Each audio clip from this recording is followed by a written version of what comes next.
the answer is it depends. I know that sounds like a bit of a cop-out, but it does.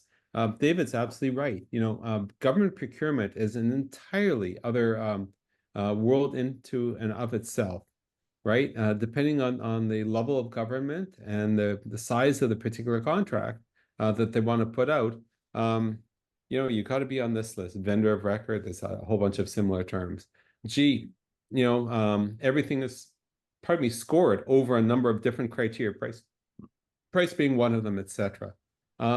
So if you have, if you've got, for example, a team that's working on a government procurement, and the partner's rate is $800, and the junior analyst rate is $62.50. Okay, what are you supposed to do if they just say what is the rate that will be used?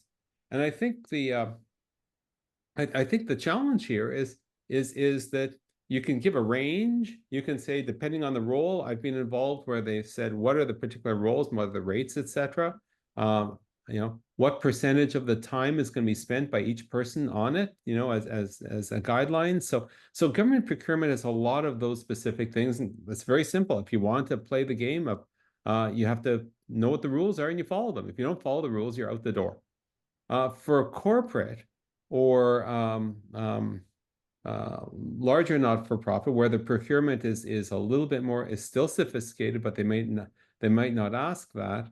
I think that's a little bit more problematic, because you're effectively locking in a particular rate that may or may not be what you want, and they'll infer. So, for example, one of the things you might say is the standard rate for such and such used to determine pricing in this proposal is X. Okay, for additional hours above such and such, the rate would be X plus, right? So that might be one way of doing it. Another way of doing it is to say, well, listen, at the very end of the day, the cost is such and such, the total cost is such and such, and it's fixed price.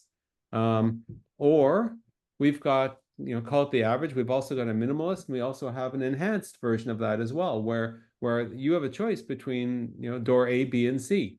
And each of them gives, different things, and there's a different risk profile that's attached to all three of them. And obviously the price is going to be different between all three of them, right? So, you can drive down the hourly cost of anything by getting a junior to do the work, right? And you can increase it, by having more senior people do the work.